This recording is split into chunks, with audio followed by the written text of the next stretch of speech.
Tell us about the changes to the competition this season. Yep, so these are tonight's games. Remember, it's a new format. 36 teams take part in the league phase, and they'll all play 8 games against 8 different teams, rather than the 6 guaranteed games, 3 home, 3 away, that we had in the previous group stage. The top 8 progress automatically to the knockout stage. That's the last 16 round. And the teams finishing 9th to 24th in the league phase go into the playoffs, playing over 2 legs to go into the last 16. So you can play 10 games before you reach the last 16. Those who finish between 25th and 36th, bye-bye, you're eliminated. Oh, it's harsh. You are harsh. What about tonight's games, though? There they are. Let's start with the former European champions, shall we? Aston Villa making their Champions League debut away to Young Boys. Yeah, it's a very nice start for Aston Villa. We're going to talk about Aston Villa a little bit later this hour, but Young Boys currently bottom of the Swiss Super League, yet to win a game this season, just 3 draws from their opening 6 games. But it's still going to be a tricky environment for Aston Villa. You think, first of all, it's a 3G pitch. Now, you'd expect professional footballers to be able to get over these hurdles. But remember, Manchester United struggled with it 3 seasons ago when they went to Young Boys in the Champions League and lost. And the other thing as well, Young Boys have a former Rangers striker in their mix, Cedric Itten.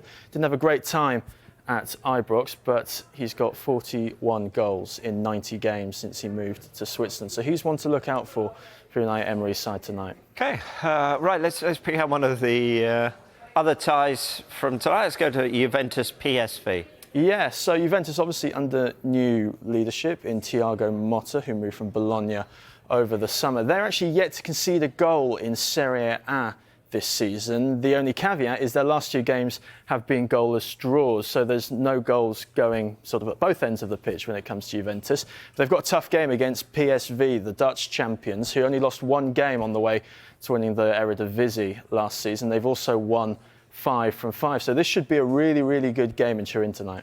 Yeah. Then we got Liverpool away to their old rivals, AC Milan. Yeah, of course, this was the Champions League final in 2007, 2005 as well. Istanbul. Liverpool actually have got a good record at the San Siro, 4 games, 4 wins, so that's a good omen for them. AC Milan, now we talked about Liverpool earlier, they lost their first game of the season on Saturday. AC Milan actually won their first game of the season on Saturday, 4-0 against Venezia. It's not completely been a simple start for manager Paulo Fonseca since he came in from Lille. They signed Alvaro Morata, that was their marquee signing, but he's sort of taken a little bit of time to get back to fitness after the Euros. And obviously there's some English contingent as well, Ruben Loftus-Cheek, Fikayo Tomori, Tammy Abraham, a summer signing from Roma on loan. So yeah, it's good. Again, this is a good test for Liverpool. Yeah. How about this one? Bayern Munich against Dinamo Zagreb.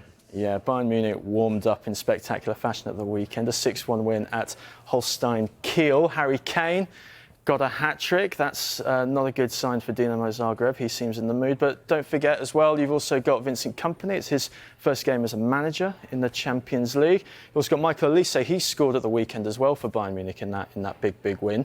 It's also his first Champions League game as well. It's an important game for Bayern because their next 2 Champions League games in this league phase are away at Aston Villa and away at Barcelona. It's not a simple start to the campaign, so they're going to need 3 points here. I think they'll get it. I think they'll have too much for Dinamo Zagreb to handle.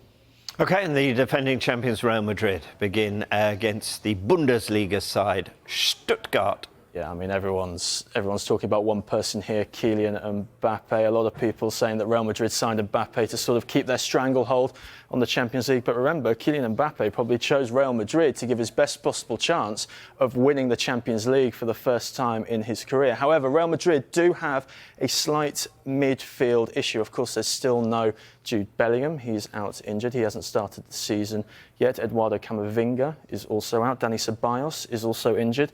And recently at the weekend, Brahim Diaz has now ruled himself out with injury. So they're going to have to play Luka Modric in his late 30s, potentially in his last season. And then Carlo Ancelotti's going to think outside the box because he hasn't got many midfielders left. He might have to play Rodrigo in a slightly deeper position. Could Endrick take up that role as well? And they've got quite a simple task against Stuttgart tonight. It's not the same team that finished second in the Bundesliga last season. And last up, Sporting against Lille in Lisbon. Yeah, perhaps a hipster's choice for this one, because obviously Sporting have got Victor Gyökeres. He scored in every single Portuguese Premier League game and also in both games for Sweden over the September international break. I think he's got 8 goals in 5 games. He started on very much Erling Haaland form. Of course, there's Marcus Edwards, the former Tottenham Youth Academy product, who was alongside Gyökeres in the Sporting attacks. And Lille also have a few exciting attacking players as well. Jonathan David is, a sort of a striker that has dominated a few transfer windows recently, and of course Angel Gomez as well, the England's new midfield maestro, who sort of made his debut in the September international break. So I might cast my eye on this one tonight. It's an interesting game. You said it was the hipster's choice. Am I still allowed to watch it though? Yeah, of course. Okay, yeah, absolutely. okay, I mean, you're the perfect hipster. I don't think so. Sam, for the moment, thanks.